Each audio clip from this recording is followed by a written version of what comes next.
J'aurais limite dû mettre la musique de l'inspecteur Gadget. Bon, alors on va faire quoi? De la Stegano, H4, John the Ripper, un peu d'Osint, étudier du son. Oh putain, ça va être complet. Hein.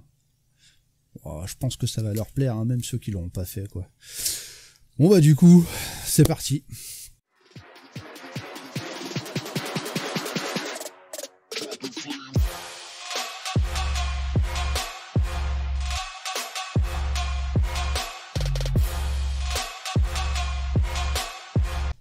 Et salut les gens, on se retrouve aujourd'hui pour une nouvelle vidéo, légèrement différente puisqu'elle va être un petit peu moins technique que ce qu'on voit d'habitude. Aujourd'hui on va s'attacher à résoudre un challenge que j'ai trouvé sur le Discord de Hackback. Alors je vais vous présenter Hackback qui a une chaîne YouTube que vous pouvez trouver ici même, je laisserai évidemment l'adresse dans la description de la vidéo. Et alors c'est une chaîne qui est très intéressante pour les plus débutants mais aussi pour les plus avancés. Vous avez une playlist que vous pourrez trouver ici avec Cyber Basics, Cyber Talk, les vulnérabilités expliquées en 5 minutes et débuter en cybersécurité.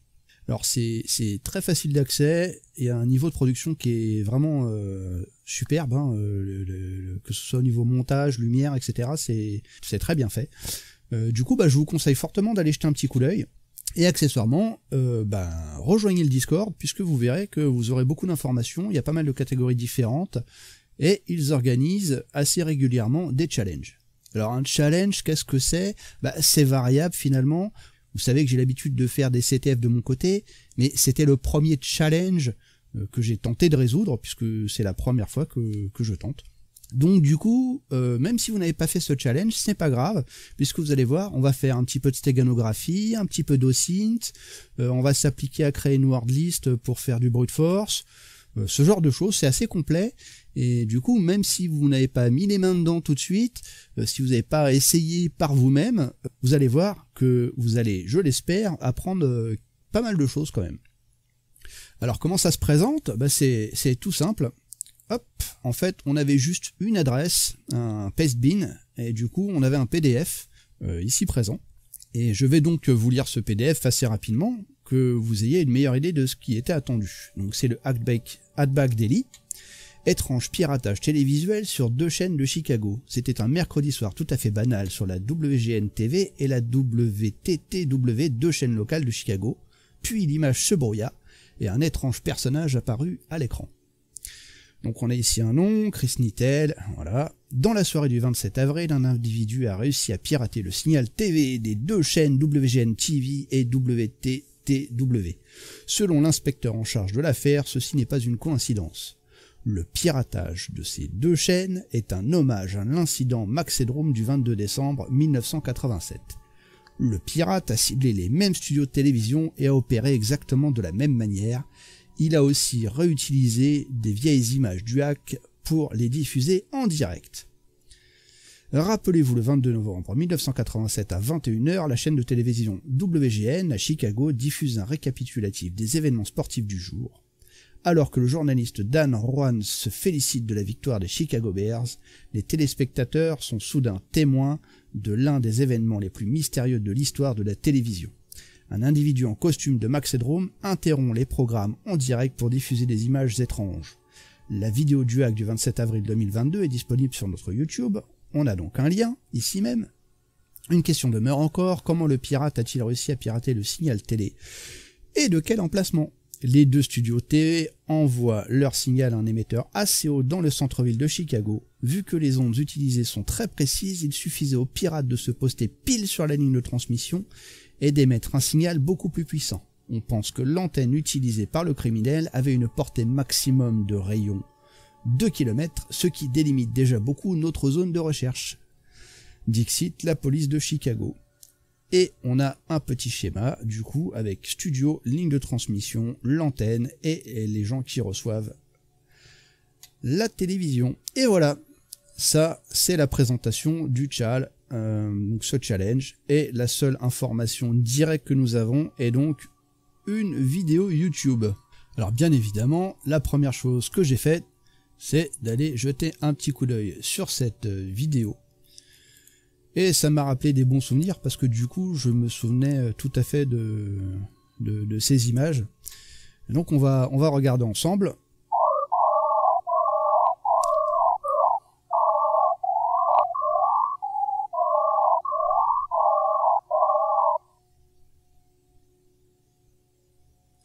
Voilà.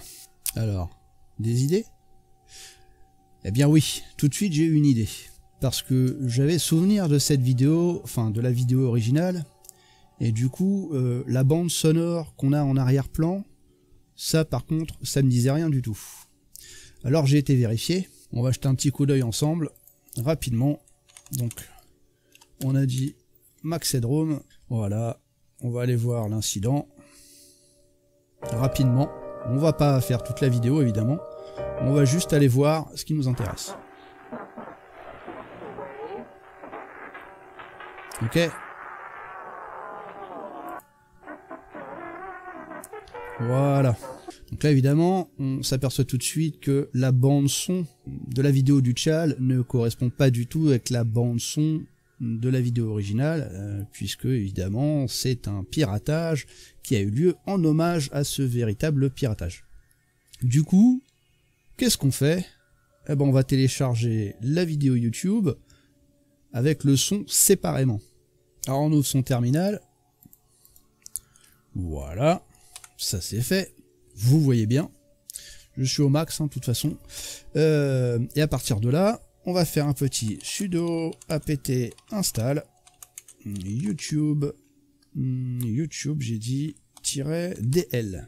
Voilà. Et vous envoyez. Évidemment, on met le mot de passe. C'est fait. Alors bon, moi je l'ai déjà installé. Mais vous allez voir que ça va défiler et il y aura peut-être un service à redémarrer. Une fois que vous avez fait ça, on nettoie. Alors la syntaxe est très simple, YouTube-dl. Mais là ce qui va m'intéresser tout d'abord c'est le son.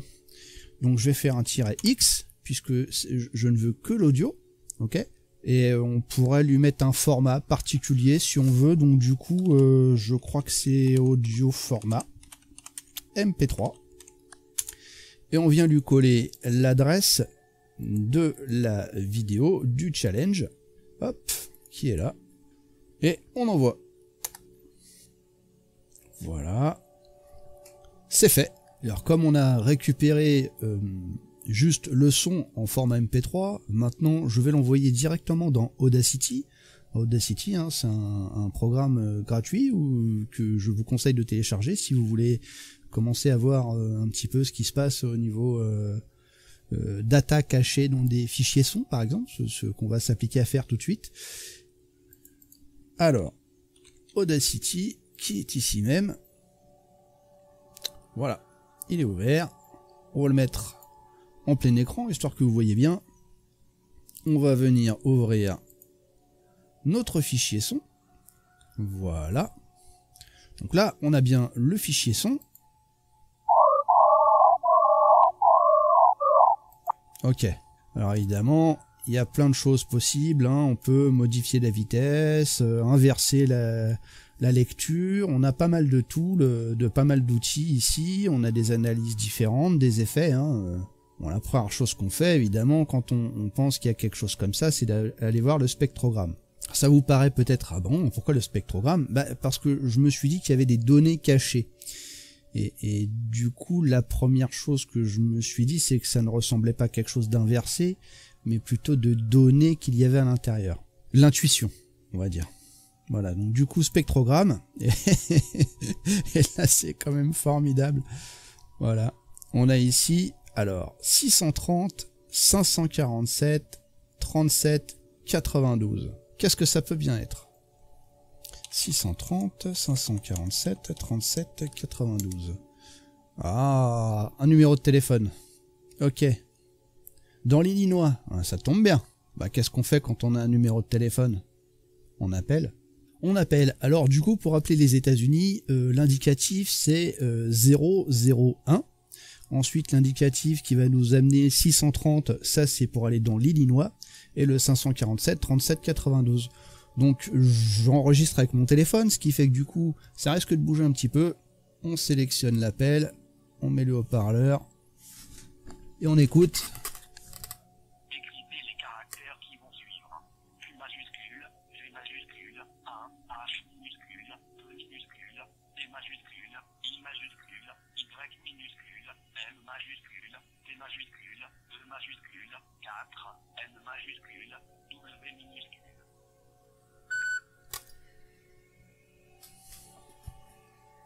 Et voilà.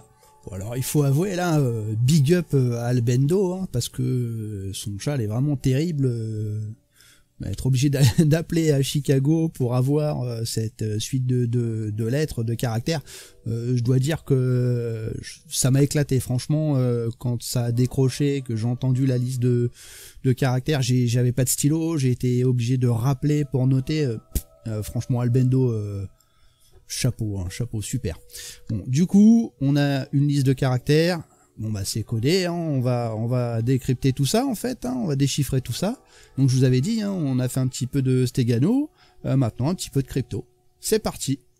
Alors pour craquer ce code, évidemment, je commence par Cyberchef, parce que ben c'est pratique, hein, il y a pas mal de fonctions différentes quand vous cherchez des hashes, ou il y a pas mal de différentes façons de décoder. Donc du coup, bah on rentre le code, hein. Donc on a dit QG majuscule, 1 HE minuscule, DI majuscule, Y MTE 4 et N et W. Bon, je pense qu'à peu près tout le monde a déjà un petit avis sur ce que c'était, hein. Donc base 64. Et on a donc un max 221187 avec un arrobase. Ça vous fait penser à quoi? Un arrobase avec un nom d'utilisateur derrière. Twitter, c'est parti. Du coup, on va sur Twitter. Ah, il faut que je me connecte. Alors, je vous retrouve tout de suite. 7 hours later. Voilà, on est connecté. Donc du coup, on va chercher le fameux Max. Ah, il est bien dans l'Illinois en tout cas. On est sur la bonne piste. Donc voilà. Un petit peu d'OSINT, hein. Je vous avais dit que c'était intéressant. Super challenge. Donc, alors il s'intéresse au basket, Elon Musk, ce genre de choses. Oh! Alors Lotus, on envoie des messages? Alors Lotus, pour ceux qui ne le savent pas, c'est le gentil jeune homme qu'il y a sur la chaîne Hackback.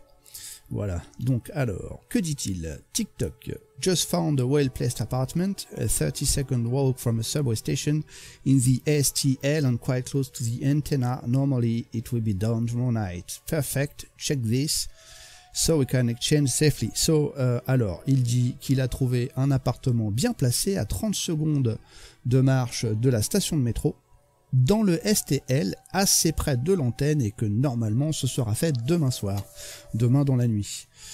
Et à cela, Max répond parfait, et d'aller checker ce petit GitHub, cette adresse, que nous puissions échanger en sécurité. Donc du coup, qu'est-ce qu'on fait? On va aller tout de suite voir le GitHub. Alors, on a dit que c'était un https headroom 1987 secrets. Et on va jeter un petit coup d'œil.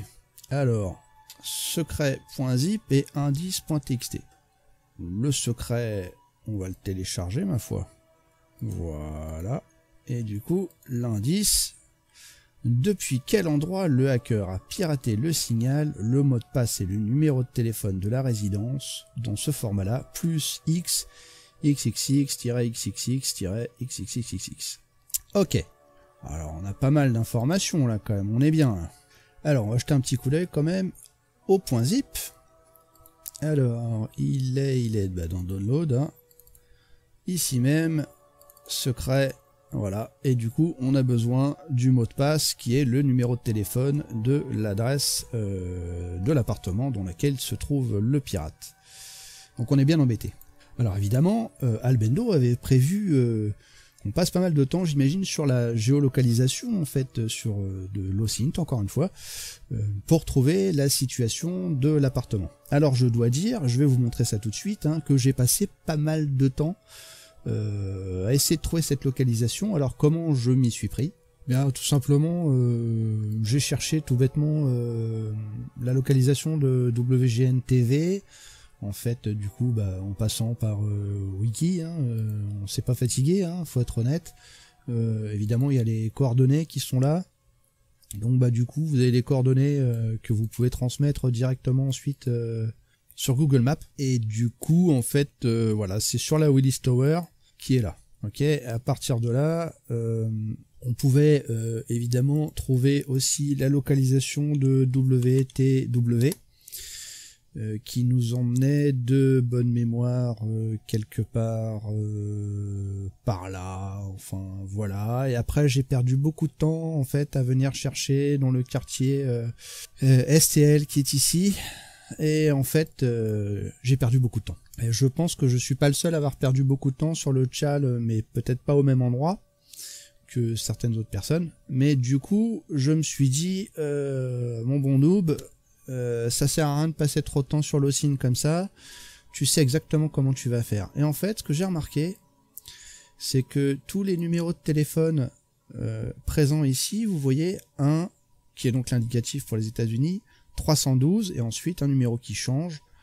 Si vous êtes sur le Hayat ici, 312. Si vous êtes... alors, un numéro de téléphone pour Nubosaurus, plus 1, 312. Et vous voyez que vous avez toujours le même indicatif en fait, plus 1, 312, donc plus 1, et ensuite pour Chicago dans l'Illinois. Et alors à partir de là, évidemment, si je devais brute forcer le code, ça aurait été difficile parce que vous imaginez bien que on a beaucoup de caractères, 1, 2, on va compter les espaces, 1, 2, 3, 4, 5, 6, 7, 8, 9, 10, 11, 12, 13, 14, comme ça. Impossible. Impossible, j'y aurais passé des éons pour rien, j'aurais jamais pu trouver. Mais à partir du moment où on sait qu'on a plus 1 qui est toujours standard, et qu'on a ensuite 312 qui sera toujours là, qu'on aura toujours les tirets, ma foi, l'indice est là. Hein. Le plus est présent, 1 est présent, espace, ici 312, le tiret, et du coup on n'a plus que 1, 2, 3, 4, 5, 6, 7 caractères à trouver. Donc comment on fait? On va faire une word list. Et comment on fait une word list? On utilise crunch. Je vous montre ça tout de suite. Vous allez voir, la syntaxe est très simple. On fait un petit crunch.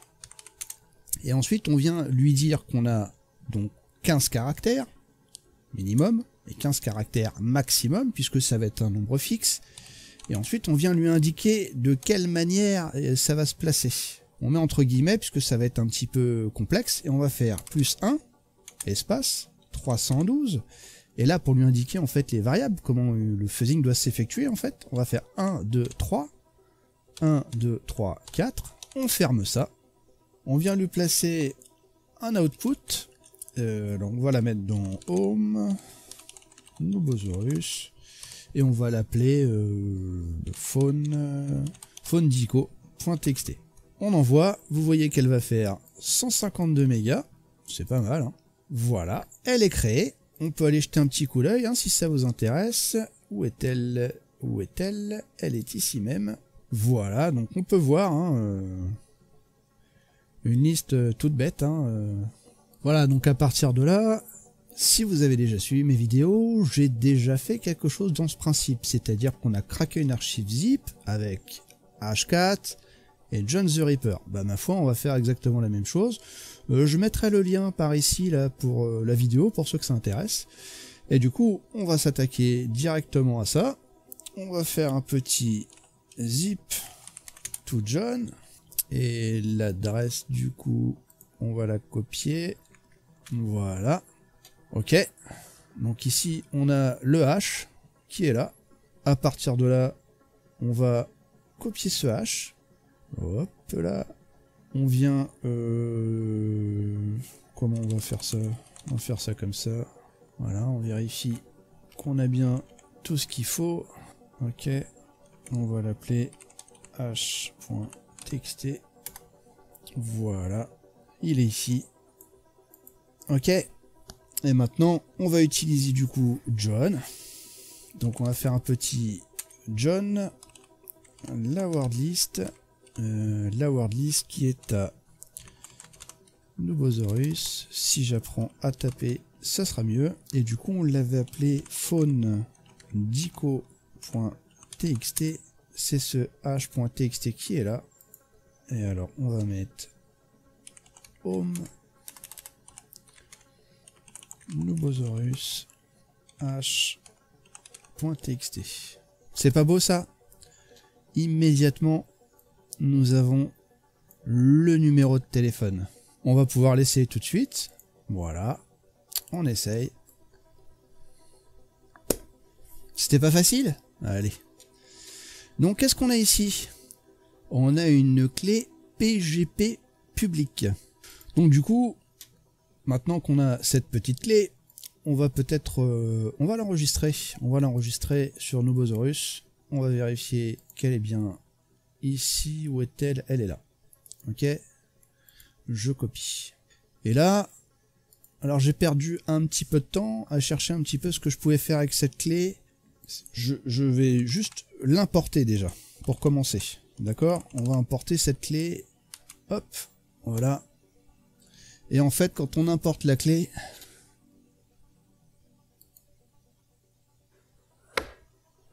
On a le flag direct en fait.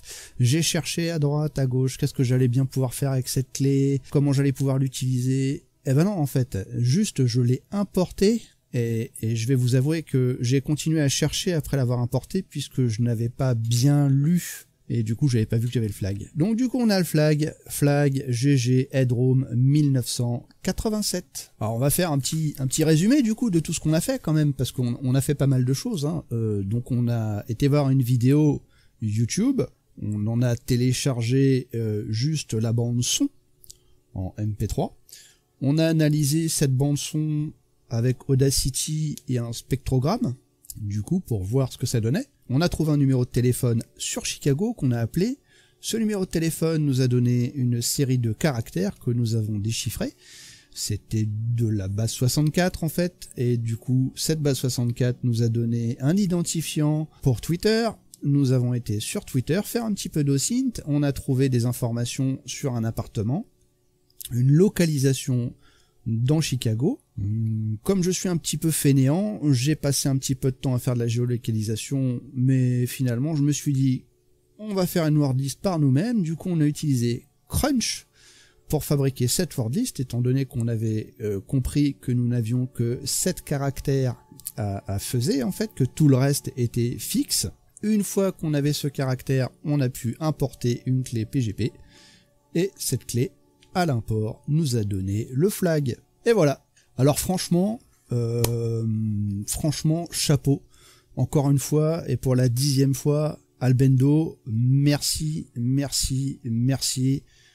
C'est la première fois que je faisais un challenge. Ce challenge était super fun. Alors on avait... c'est pas tout à fait terminé. À la base, on avait 15 jours pour faire ce challenge parce que c'était les vacances, etc. Bon, je dois avouer que j'ai attaqué à 11h30 le matin. Ça m'a pris 6 heures. Mais 6 heures non-stop en fait. J'ai fait juste une petite pause de 15 minutes pour manger, mais sinon j'y ai passé la journée et c'était franchement les 6 heures les plus fun que j'ai passé depuis un bon moment. Pourtant je m'éclate hein, franchement quand je fais du CTF, mais là c'était vraiment extra. Donc merci à Hackback pour ses vidéos, merci à lui pour son Discord. Et un grand merci à Albendo pour le fun que tu m'as donné et que tu as donné aux autres aussi je crois.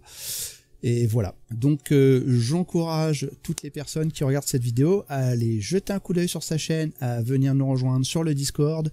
Vous verrez, il y a tous les challenges qui sont présents et vous pourrez aussi pratiquer les autres challenges, les challenges précédents en fait. Il y a les solutions, mais on peut encore les faire sans problème. Le petit souci, c'est que celui-ci ne sera plus disponible à partir du 21. Je ne sais pas quand cette vidéo va être diffusée, mais à partir du 21 mai, ça ne sera plus possible puisque le numéro de téléphone ne sera plus disponible. Et bien voilà. J'espère que cette vidéo, très différente de ce qu'on fait d'habitude, vous a plu. On y a appris pas mal de choses.